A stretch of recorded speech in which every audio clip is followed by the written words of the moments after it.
Ladies and gentleman, welcome to the doctor energy expert. Doctor energy expert में खुश आमदीद। तो लेडीज़ एंड जेंटलमैन, आज हम बात करने वाले हैं लाइटनिंग अरेस्टर की। लाइटनिंग अरेस्टर क्योंकि सोलर सिस्टम के इंस्टॉलेशन के लिए ओपन एयर हम सिस्टम लगा रहे थे, उसके लिए बहुत ज़्यादा ज़रूरी होता है। और उसके बाद आपकी अपनी बिल्डिंग अर्थ के लिए बहुत ज़्यादा ज़रूरी होता है। तो इस लिहाज से हम आज डिस्कस करने वाले हैं लाइटनिंग अरेस्टर को। इसके अंदर हम इसकी टाइप्स के बारे में, इंस्टॉलेशन, सेफ्टी मेजर और एडवांटेज यानी कि इसके फ़ायदे के बारे में हम बात करेंगे कि लाइटनिंग अरेस्टर हमारे लिए क्यों ज़रूरी है और इसका लगाने का क्या तरीकाकार है। तो लेडीज़ एंड जेंटलमैन, अगर सबसे पहले हम टाइप्स की बात करें तो याद रखिएगा कि लाइटनिंग अरेस्टर और सर्ज अरेस्टर दो अलग अलग चीज़ें हैं। बहुत से टेक्नीशियन, हत्ता के इंजीनियर लोग भी इसको मिक्स कर देते हैं कि लाइटनिंग अरेस्टर और सर्ज अरेस्टर एक ही चीज़ है। नहीं, ये दोनों फंक्शन के लिहाज से अलग अलग चीज़ें हैं। लाइटनिंग अरेस्टर का अपना काम है जबकि सर्ज अरेस्टर का अपना काम है। क्योंकि मैं पहले ही बता चुका हूँ एक बहुत लंबा टॉपिक है, तो लिहाजा इस टॉपिक में हम सिर्फ लाइटनिंग अरेस्टर को डिस्कस करने वाले हैं। तो आइए डिस्कस करते हैं लाइटनिंग अरेस्टर को। अभी अगर हम लाइटनिंग अरेस्टर की बात करें तो लाइटनिंग अरेस्टर भी दो किस्म के होते हैं। एक कन्वेंशनल लाइटनिंग अरेस्टर होते हैं जबकि दूसरे early streamer emission lightning arrester होते हैं, जिनको ESE शार्ट फॉर्म में लाइटनिंग अरेस्टर भी कहा जाता है। तो आइए हम फर्दर इनको थोड़ा सा डिस्कस कर लेते हैं। अभी अगर हम इन दोनों में बुनियादी फ़र्क पे बात कर लें तो कन्वेंशनल लाइटनिंग अरेस्टर और early streamer emission lightning arrester में कोई बुनियादी फ़र्क नहीं है। ये दोनों एक ही मकसद के लिए इस्तेमाल किए जाते हैं, दोनों ही लाइटनिंग के लिए इस्तेमाल किए जाते हैं।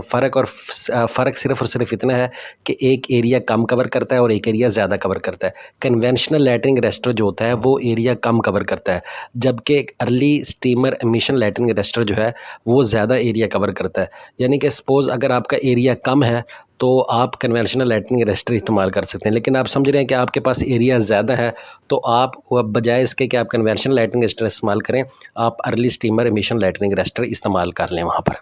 लेडीज़ एंड जेंटलमैन, लास्ट पे आ गया कि आपने लाइटनिंग अरेस्टर को लगाना कैसे है, किन किन इंस्ट्रक्शन को आपने फॉलो करना है।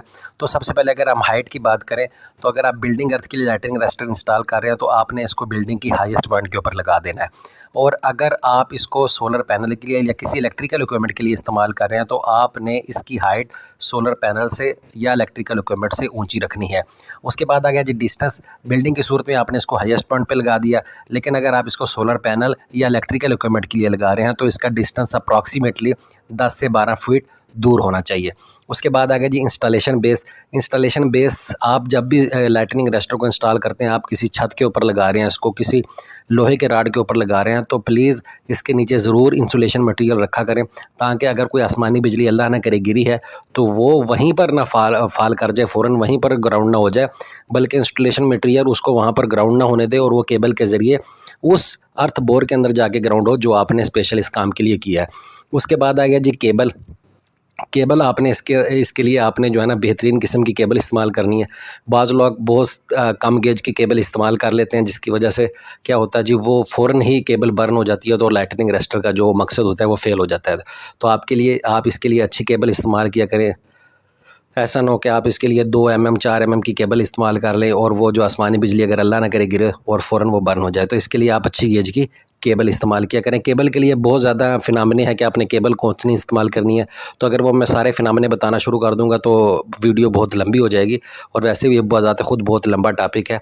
तो लिहाजा आप केबल बस अच्छी गेज की इस्तेमाल करें। मुख्तसर ये है करता है कि लाइटनिंग अरेस्टर है ये, यहाँ पर इसके ऊपर एक अल्लाह न करे इसके ऊपर कोई आसमानी बिजली गिरी, वो आसमानी बिजली गिरने के बाद ये लाइटनिंग अरेस्टर के साथ यहाँ पर नीचे आई और नीचे आने के बाद हमने इसको ये यहाँ पर एक अर्थ कनेक्ट की हुई और ये अर्थ के ज़रिए नीचे चला जाएगा। अब ये अर्थ के नीचे ज़रिए तब जाएगा जब ये यहाँ पर अगर कोई इंसुलेटर लगा होता है।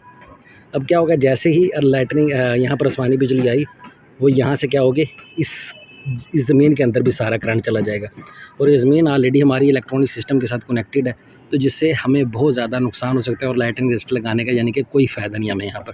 तो लाइटनिंग अरेस्टर के यहाँ नीचे इंसुलेटर आपका 100% होना चाहिए। दो ही अहम बातें हैं कि आपका अप्रॉक्सीमेटली ये लाइटनिंग अरेस्टर 10 से 12 फुट की दूरी पे और दूसरा ये कि इसके नीचे इंसुलेटर लाजमी लगाना चाहिए, ताकि वो जो आसमानी बिजली इसके अंदर आई है वो यहीं पर ग्राउंड ना हो जाए, बल्कि इस वायर के ज़रिए, जो वायर कनेक्ट की गई है इस वायर के ज़रिए जहाँ पर बोर किया गया है वहाँ पर प्रॉपरली जाके वो बोर्ड हो जाए, वो अर्थ हो जाए। तो ये दो चीज़ें हैं, इनको प्लीज़ आप जो है ना लाइटनिंग अरेस्टर लगाते वक्त ख्याल किया करें। तो लेडीज़ एंड जेंटलमैन, ये थी हमारी आज की वीडियो अच्छी लगी तो लाइक और सब्सक्राइब करना मत भूलिएगा और बेल आइकन को भी ज़रूर प्रेस कीजिएगा ताकि वक्तन फ़क्तन तमाम आने वाली वीडियो आप तक पहुंचती रहे। अपना ख्याल रखिएगा। अल्लाह निगहबान। अल्लाह हाफिज़।